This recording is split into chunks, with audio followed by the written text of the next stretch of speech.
What's going on, everybody? It is your boy Baddog back with the post-game New York Giants video. Another loss today. Joe Namath, I am not. I guarantee the Giants victory. That did not happen today. Giants came out. They looked incredibly flat. They looked beaten. They looked tired. They looked emotionally distraught. They got killed by the Bears early on. Mitch Trubisky was tearing us up. The Bears just 9 out of 12 on third downs early in the game. Giants could not get off the field. The Bears held the ball forever, had the ball at 1.9 minutes or 2 minutes in their favor. And you're not going to win many games like that when you can't get off the field. We also could not convert any third downs as well. Daniel Jones, again, 2 really bad turnovers today. Not good when your quarterback is regressing, in which he has definitely done so. The first turnover cost us 3 points. The Bears kicked a field goal. The second turnover, we were deep in Bears territory. That cost us at least 3, maybe even 6. You cannot continue to turn the ball over week after week. It's 4 turnovers in 2 games. He turns the ball over way, way, way too much. And that has to stop. I mean, there's just no doubt about that. That has got to stop. He cannot continue to turn the ball over because you're going to continue to lose games like that. We were down 17-0. It was all Bears. This game wasn't close. We were talking about how Gettleman's going to get fired. Evan Ingram wasn't playing. They were all bad. There was no positives at all to take out of that first half.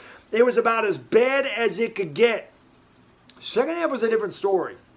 Giants played a lot better in the second half. The defense started to play a lot better. They got to Trubisky. They turned Trubisky over twice. Trubisky did absolutely nothing in the second half of that game. The biggest drive of the Bears ended up in no points, but they took a lot of time off the clock, and inevitably that ended up costing us the game. Now, Daniel Jones did start playing a little bit better in that second half. He started making some throws, making some plays with his feet, and Evan Ingram came out of it and played really well in that fourth quarter. He had a lot of big catches.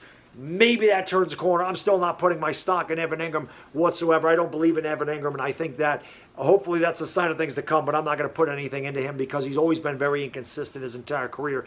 The big story in this game, obviously, is Saquon Barkley. He's out for the year. He tore his ACL, and this is a guy that the Giants drafted 2nd overall. He missed a lot of last season with an ankle injury, and now he's torn his ACL. Torn ACLs are hard to come back from. He'll never have the same explosiveness. This was an exercise in futility, and I hate to say it, but Saquon Barkley will not be a Giant for the rest of, I shouldn't say for the rest of his career, but I can't see the Giants ever locking this guy up to a big-term deal. He can't stay healthy, and outside of his rookie season, he didn't do a lot anyway. He had a couple of really good games last year that kind of skewed his stats, but he did not play well. Offensive line is to blame for that. I mean, a lot of that has to do with the offensive line, but you know, it is what it is. It's bad luck. The Giants have bad luck, and bad teams have bad things go against them. It's a shame. Saquon Barkley is otherworldly as far as talent goes, and you hate to see your best player go down with an injury, but something like that could definitely cost the guy his career. Hopefully he bounces back. Hopefully he gets done soon, but he's done for the year, so we're not going to have him. Deion Lewis stepped in there, had a really good job, had a good game. He ran the ball well. He caught the ball. I think that the Giants may go out there and look for Devontae Freeman. You're probably going to get Javon Leake on the practice squad. The Giants have to do something at the running back position. You can't just have Lewis and Wayne Gallman for the rest of the season. I don't really know what else to say as far as the game goes. Again, congratulations to the Bears fans. You guys earned this W today. Your defense played really well. Got after Daniel Jones. Certainly shut down the running game for most of the game and forced those turnovers. Got you guys up to the big lead, and you never relinquished it. Did make it a little close at the end of the game, though. I'm sure Bears fans' hearts were in their throat. We got down to the 10-yard line. There were some good drives. And again, I'm not a guy for moral victories, but if nothing else, this team fought for Joe Judge. They fought very hard, and they were just, a couple of yards away from pulling off a major upset and a huge comeback victory.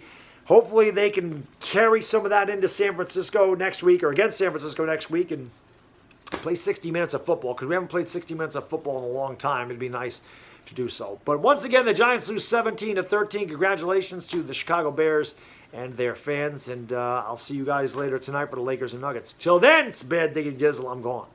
Peace!